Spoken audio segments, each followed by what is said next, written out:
आणि यानंतरची बातमी शक्तीपीठ महामार्गाची।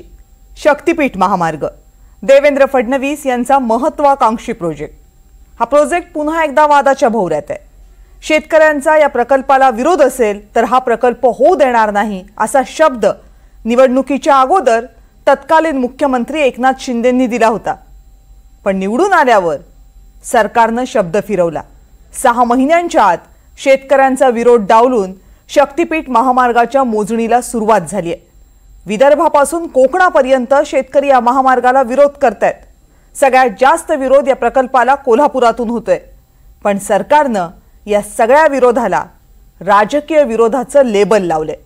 प्रकल्पाला होणारा राजकीय विरोध खपवून घेणार नाही अशी तंबीज मुख्यमंत्र्यांनी दिली आहे। त्यामुळे या महामार्गाचा वाद इतक्यात शमेल अशी चिन्ह मुळीच दिसत नाहीयेत।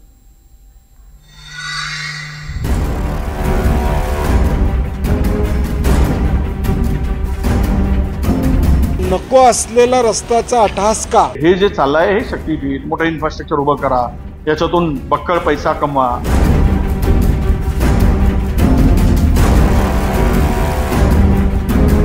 ज्या ठिकाणी विरोध आहे त्या ठिकाणी देखील लोकांशी चर्चा करू।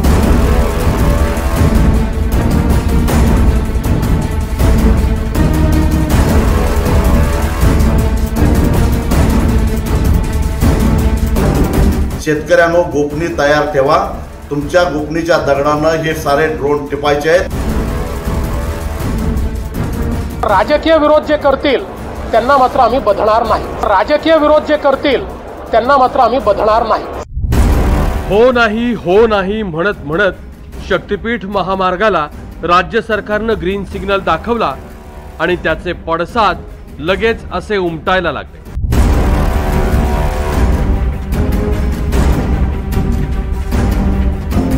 ही 3 दृश्य पुरेशी आहेत। बीड, धाराशिव आणि सांगली या जिल्ह्यांमध्ये मोजणीला आलेल्या अधिकाऱ्यांना शेतकऱ्यांच्या रोषाला सामोरं जावं लागतं।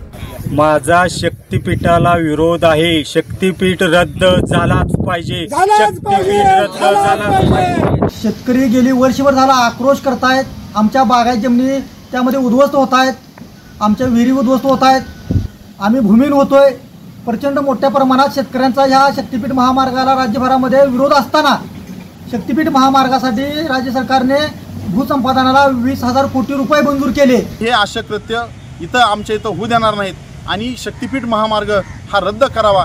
कुणाचीही मागणी नसताना आमच्यावर बळच शक्तीपीठ महामार्ग कशासाठी लादला चाललाय हे आम्हाला सरकारने एकदा स्पष्ट करून सांगावं। वर्धा, यवतमाळ, हिंगोली, नांदेड, बीड, लातूर, परभणी, धाराशिव, सोलापूर, कोल्हापूर, सिंधुदुर्ग आणि पात्रादेवी असा हा मार्ग आहे। पण या महामार्गाला सर्वाधिक विरोध होतोय तो कोल्हापूर आणि सांगलीमध्ये। पण सूत्रांनी दिलेल्या माहितीनुसार कोल्हापुरातल्या शेतकऱ्यांचा रोष टाळण्यासाठी कोल्हापूर जिल्ह्याला या महामार्गातून वगळल्याचं कळतंय। कोल्हापूर जिल्ह्यातील सुपीक जमिनी आणि जैवविविधता याचा विचार करता शेतकऱ्यांचा विरोध याला कायम आहे। म्हणूनच कोल्हापूर जिल्ह्याचं नाव या महामार्गाच्या आराखड्यातून वगळण्यात आलं। मात्र भूमाफियांचा उच्चार टाळण्यासाठी हा महामार्ग कोणत्या जमिनीतून जाणार किंवा कोणाच्या जमिनी संपादित होणार हा प्रश्न कायम आहे।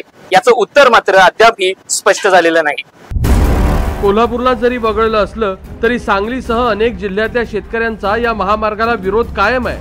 त्याचं काय? पण 12च्या 12 जिल्ह्यातल्या शेतकऱ्यांचा याला तीव्र विरोध आहे। महाराष्ट्राचं मंत्रिमंडळ म्हणजे महाराष्ट्राचा मालक नव्हे। महाराष्ट्राचं मंत्रिमंडळ हे एक लुटारूंचं टोळकं झालेलं आहे। 30,000 कोटीमध्ये तयार होणारा रस्ता 86,000 कोटीमध्ये करून 50,000 कोटी रुपयाची लूट त्यांना करायची आहे। पण आम्ही शेतकरी ते होऊन देणार नाही। ड्रोनच्या माध्यमातून जरी सर्वे करण्याचा प्रयत्न केला तर लक्षात ठेवा शेतकऱ्यांच्या शेतात गोपनी कशा वापरायच्या आणि पाकडं कशी टिपायची हे शेतकऱ्याला चांगलं ज्ञान आहे। आम्ही काँग्रेस म्हणून या आंदोलनाची सुरुवात आम्ही पहिल्यांदा केली। महाविकास आघाडी म्हणून आम्ही सगळेजण या आंदोलनात निश्चितपणे या ठिकाणी उतरणार आहोत। येणाऱ्या भविष्यकाळात आदरणीय पवारसाहेब असतील, आदरणीय उद्धव ठाकरे साहेब असतील किंवा आमचे प्रदेशाध्यक्ष सकपाल साहेब असतील, आम्ही सगळे मिळून महाविकास आघाडी म्हणून शेतकऱ्याच्या बाजूने राहण्याची भूमिका येणाऱ्या भविष्यकाळात निश्चितपणे आम्ही घेऊ. हे जे चाललंय हे शक्तीपीठ, मोठं इन्फ्रास्ट्रक्चर उभं करा, याच्यातून बक्कळ पैसा कमवा, उद्योगपतींसाठी हे धंदे करा, हे सगळे चाललंय. हे शक्तीपीठ वगैरे पर्यायी आहे ना मार्ग, पर्यायी मार्ग असताना हे धंदे कशाला? त्यामुळे यांच्या पलीकडे ते नाराजी व्यक्त करू शकत नाही. दम असेल तर त्या दोघांनी मंत्रिमंडळातून बाहेर काढायचं, याला विरोध करून हिंमत दाखवावी, तर आम्ही मर्दपणा समजू.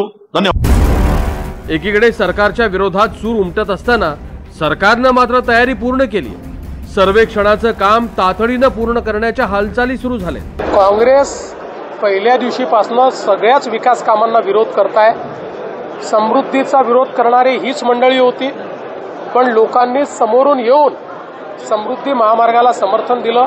ठीक आहे, काही लोकांचा त्या ठिकाणी विरोध असू शकतो, त्यांच्याशी संवाद आम्ही करू.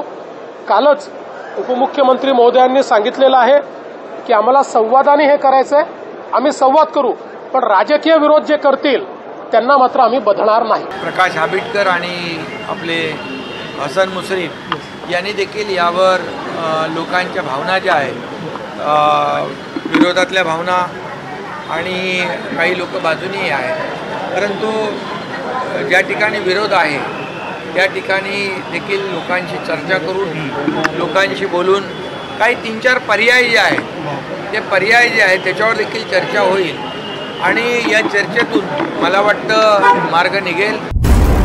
या प्रकल्पाच्या भूसंपादनासाठी 20,000 कोटींचा निधी मंजूर करण्यात आलाय. शेतकऱ्यांना 5 पट मोबदला देण्याचीही तयारी आहे.